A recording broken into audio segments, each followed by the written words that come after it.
ನಮಸ್ಕಾರ ವೀಕ್ಷಕರೇ. ಭಾರತದ ಎಲ್ಲಾ ಸರ್ವೆಗಳು ಎನ್ಡಿಎ ಕಡೆ ಕೈ ತೋರಿಸ್ತಾ ಇವೆ.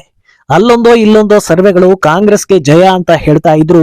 ಸದ್ಯದ ವಾತಾವರಣದಲ್ಲಿ ಅದು ವಾಸ್ತವಕ್ಕೆ ದೂರ ಅನ್ನೋದನ್ನ ಜನರೇ ಹೇಳ್ತಾ ಇದ್ದಾರೆ. ಆದರೆ ಈಗ ವಿದೇಶದಿಂದ ಭಾರತದ ಚುನಾವಣೆ ಬಗ್ಗೆ ಸ್ಫೋಟಕ ಮಾಹಿತಿಗಳು ಬರ್ತಾ ಇದೆ. ಈ ಹಿಂದೆ ನಮ್ಮ ದೇಶದ ಚುನಾವಣೆ ಮೇಲೆ ವಿದೇಶದಲ್ಲಿರೋ ಕೆಲವರಿಗೆ ಬಹಳ ಕುತೂಹಲ ಇದೆ ಅನ್ನೋದನ್ನ ವಿದೇಶಾಂಗ ಸಚಿವ ಜೈಶಂಕರ್ ಅವರು ಹೇಳಿದ್ರು. ಈಗ ಅಮೆರಿಕ ಮೂಲದ ಪೊಲಿಟಿಕಲ್ ಸೈಂಟಿಸ್ಟ್ ಒಬ್ಬರು 2024ರ ಚುನಾವಣೆ ಬಗ್ಗೆ ಸ್ಫೋಟಕ ಮಾಹಿತಿಯನ್ನ ಬಿಚ್ಚಿಡ್ತಾ ಇದ್ದಾರೆ. ಪ್ರಧಾನಿ ಮೋದಿ ಸರ್ಕಾರವೇ ಮತ್ತೆ ಬರೋದು ಅನ್ನೋದನ್ನ ಕನ್ಫರ್ಮ್ ಆಗಿ ಹೇಳ್ತಾ ಇರೋ ಅವರು ನಂಬರ್ಗಳನ್ನು ಹೇಳಿದ್ದಾರೆ. ಇನ್ನೊಂದಿಷ್ಟು ಕುತೂಹಲಕರವಾದ ಮಾಹಿತಿಗಳನ್ನು ಬಿಚ್ಚಿಟ್ಟಿದ್ದಾರೆ. ಹಾಗಿದ್ರೆ ಅವರು ಹೇಳಿದ್ದೇನು? ಭಾರತವನ್ನ ಜಗತ್ತಿನ ಬೇರೆ ದೇಶಗಳು ಹೇಗೆ ನೋಡ್ತಾ ಇವೆ? ಭಾರತವನ್ನ ಜಾಗತಿಕ ಗುರು ಅಂತ ವಿಶ್ವವೇ ಪರಿಗಣಿಸ್ತಾ ಇರೋದಕ್ಕೆ ಕಾರಣಗಳು ಏನು? ಇದೆಲ್ಲವನ್ನ ಒನ್ ಬೈ ಒನ್ ಹೇಳ್ತಾ ಹೋಗ್ತೀವಿ.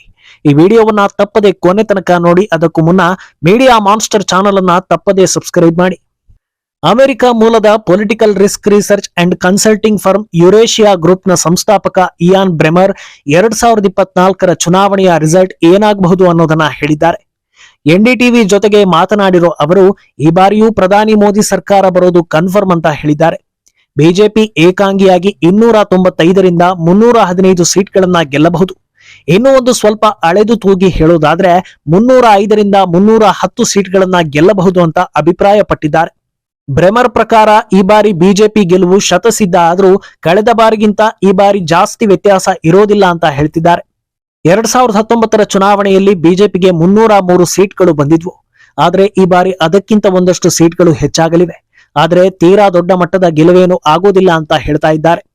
ವಿದೇಶಿ ಮಾಧ್ಯಮಗಳು ಅಂದ್ರೆ ಭಾರತದ ವಿರುದ್ಧ ಮಾತನಾಡೋದು, ಕಾಂಗ್ರೆಸ್ ಪರವಾದ ಸುದ್ದಿಗಳನ್ನ ಹರಡಿಸೋದು, ಭಾರತದ ಚಿಕ್ಕ ಚಿಕ್ಕ ವಿಚಾರವನ್ನು ದೊಡ್ಡದು ಮಾಡಿ ಭಾರತವೇ ಸರಿ ಇಲ್ಲ ಅನ್ನೋ ಹಾಗೆ ತೋರಿಸೋದು ಮಾತ್ರ ಆಗಿತ್ತು. ಆದ್ರೆ ಈಗ ಅತ್ಯಂತ ಪಾಪ್ಯುಲರ್ ಆಗಿರೋ ವಿದೇಶಿ ರಾಜಕೀಯ ಸಂಸ್ಥೆಯಿಂದ ಈ ವರದಿ ಬಂದಿದ್ದು ಮೋದಿ ಗೆಲ್ಲೋದು ಆಲ್ಮೋಸ್ಟ್ ಕನ್ಫರ್ಮ್ ಅಂತಲೇ ಹೇಳಲಾಗ್ತಾ ಇದೆ. ಇನ್ನು ಇದಿಷ್ಟೇ ಅಲ್ಲದೆ ಭಾರತದ ಆರ್ಥಿಕತೆ ಬಗ್ಗೆಯೂ ಬ್ರೆಮರ್ ಮಾತನಾಡಿದ್ದಾರೆ. ಇಷ್ಟು ವರ್ಷಗಳ ಕಾಲ ಪ್ರಪಂಚದ ಪಾಲಿಗೆ ಭಾರತ ಆರ್ಥಿಕವಾಗಿ ಬೆಳೆಯದ ರಾಷ್ಟ್ರ ಅನ್ನೋ ಹಾಗೆ ಬಿಂಬಿತವಾಗಿತ್ತು. ಆದರೆ ಇತ್ತೀಚಿನ ವರ್ಷಗಳಲ್ಲಿ ಭಾರತದ ಆರ್ಥಿಕ ಬೆಳವಣಿಗೆ ಊಹೆಗೂ ಮೀರಿದ ರೀತಿಯಲ್ಲಿದೆ ಅನ್ನೋದನ್ನ ತಿಳಿಸಿದ್ದಾರೆ. ಇಷ್ಟು ದಶಕಗಳು ಭಾರತ ತನ್ನ ಆಂತರಿಕ ವ್ಯವಹಾರಗಳ ಬಗ್ಗೆ ಮಾತ್ರ ಗಮನವನ್ನ ಹರಿಸ್ತಾ ಇತ್ತು. ಆದ್ರೆ ಈಗ ಜಾಗತಿಕ ಮಟ್ಟದಲ್ಲಿ ಮಿಂಚು ಹರಿಸ್ತಾ ಇದೆ. ಕೇವಲ ಪೈಪೋಟಿ ನೀಡ್ತಾ ಇರೋದು ಅಷ್ಟೇ ಅಲ್ಲ, ಜಾಗತಿಕ ಮಟ್ಟದಲ್ಲಿ ಭಾರತ ಇಂದು ಲೀಡರ್ ಆಗ್ತಾ ಇದೆ ಅಂತ ತಿಳಿಸಿದ್ದಾರೆ. ಇದೇ ಸ್ಪೀಡ್ ನಲ್ಲಿ ಹೋದ್ರೆ ಮುಂದಿನ ವರ್ಷ ಭಾರತ ವಿಶ್ವದ 4ನೇ ಅತಿದೊಡ್ಡ ಆರ್ಥಿಕ ರಾಷ್ಟ್ರ ಆಗೇ ಆಗುತ್ತೆ. 2028ರ ಹೊತ್ತಿಗೆ ಭಾರತ ವಿಶ್ವದ 3ನೇ ಅತಿದೊಡ್ಡ ಆರ್ಥಿಕ ರಾಷ್ಟ್ರ ಆಗೋದ್ರಲ್ಲಿ ಅನುಮಾನವೇ ಇಲ್ಲ ಅನ್ನೋದನ್ನ ಹೇಳಿದ್ದಾರೆ.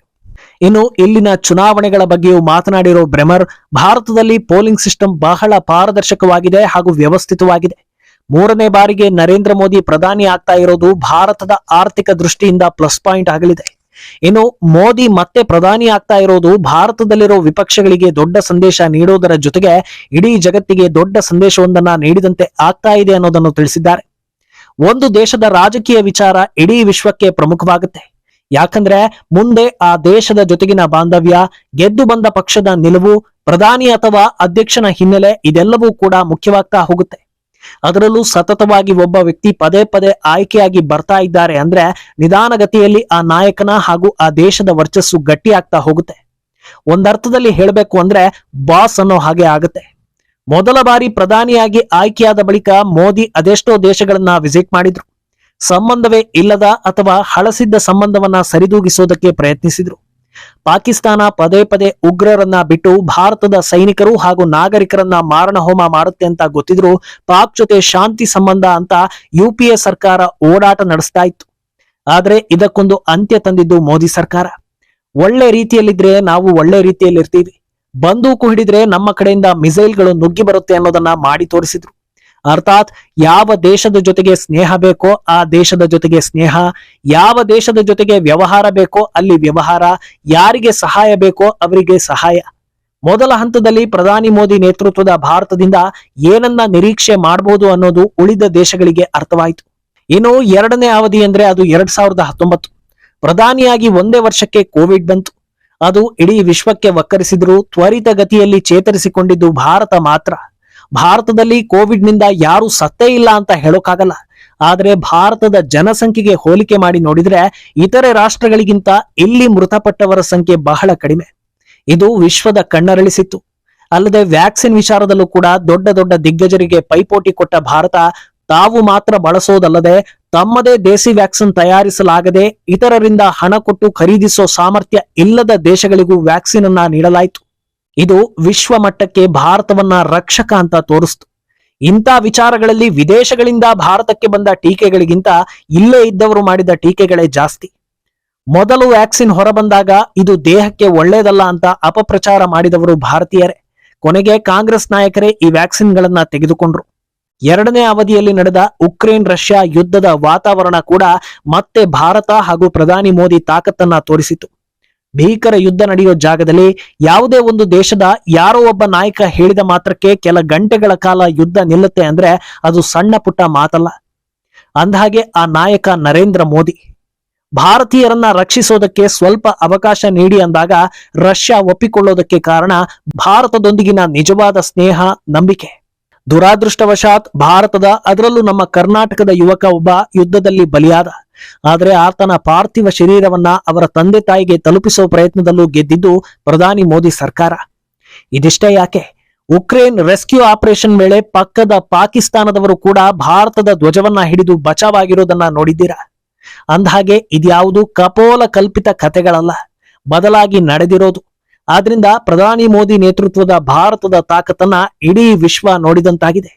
ಈಗ ಮೂರನೇ ಅವಧಿಗೂ ಅದೇ ವ್ಯಕ್ತಿ ಬರ್ತಾರೆ ಅಂದಾಗ ದೊಡ್ಡ ದೊಡ್ಡ ಯೋಜನೆಗಳು ಇದ್ದೇ ಇರುತ್ತವೆ ಅನ್ನೋದು ಜಾಗತಿಕ ನಿರೀಕ್ಷೆಯಾಗಿದೆ. ಇನ್ನು ಚುನಾವಣೆ ಸಂಬಂಧ ಒಂದೊಂದೇ ಮಾಧ್ಯಮಗಳಿಗೆ ಸಂದರ್ಶನವನ್ನ ನೀಡ್ತಾ ಇರೋ ಪ್ರಧಾನಿ ಮೋದಿ ಭಾರತದ ಮೋಸ್ಟ್ ಪಾಪ್ಯುಲರ್ ನಿರೂಪಕ ರಜತ್ ಶರ್ಮಾಗೆ ಸಂದರ್ಶನವನ್ನ ನೀಡಿದ್ದಾರೆ.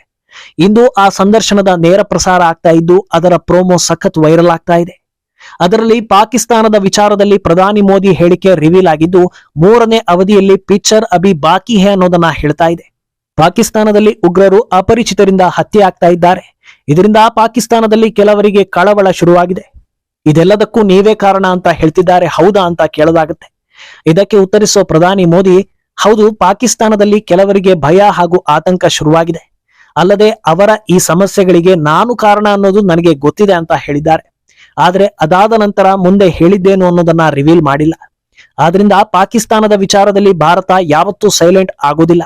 ನಮ್ಮನ್ನ ಯಾವುದೇ ರೀತಿಯಲ್ಲಿ ಕೆಣಕೋ ಯತ್ನಗಳು ನಡೆದರೂ ಅದಕ್ಕೆ ಸರಿಯಾದ ಉತ್ತರವನ್ನ ಈಗಾಗಲೇ ಕೊಟ್ಟಿದ್ದೇವೆ, ಕೊಡ್ತಾ ಇದ್ದೇವೆ, ಮುಂದಕ್ಕೂ ಕೊಡ್ತೀವಿ ಅನ್ನೋದನ್ನ ಪರೋಕ್ಷವಾಗಿ ಮೋದಿ ಹೇಳಿದ್ದಾರೆ ಅನ್ನೋ ನಿಟ್ಟಿನಲ್ಲಿ ಚರ್ಚೆಗಳಾಗ್ತಾ ಇವೆ. ಸದ್ಯ ಭಾರತದಲ್ಲಿ ಎಲೆಕ್ಷನ್ ರಿಸಲ್ಟ್ ಬಗ್ಗೆ ಬಹಳ ಕನ್ಫ್ಯೂಷನ್ ಇದ್ದು ಪ್ರತಿಷ್ಠಿತ ಮಾಧ್ಯಮಗಳು ಎನ್ಡಿಎ ಪರ ಮಾತನಾಡಿದಾಗ ಇವುಗಳೆಲ್ಲ ಮೋದಿ ಮಾಧ್ಯಮ ಅನ್ನೋ ಮಾತುಗಳು ಕಾಮನ್ ಆಗಿದೆ. ಈಗ ಅಮೆರಿಕದ ಪ್ರತಿಷ್ಠಿತ ಏಜೆನ್ಸಿ ಕೂಡ ಇದೇ ಮಾತನ್ನ ಹೇಳಿದ್ದು ಅವರು ಮೋದಿ ಮಾಧ್ಯಮ ಅನ್ನೋ ಮಾತು ಬರೋದ್ರಲ್ಲಿ ಅಚ್ಚರಿ ಇಲ್ಲ ಅಂತ ಹೇಳಲಾಗ್ತಾ ಇದೆ. ಈ ಬಗ್ಗೆ ನಿಮ್ಮ ಅಭಿಪ್ರಾಯವನ್ನ ತಪ್ಪದೆ ಕಾಮೆಂಟ್ ಮೂಲಕ ತಿಳಿಸಿ.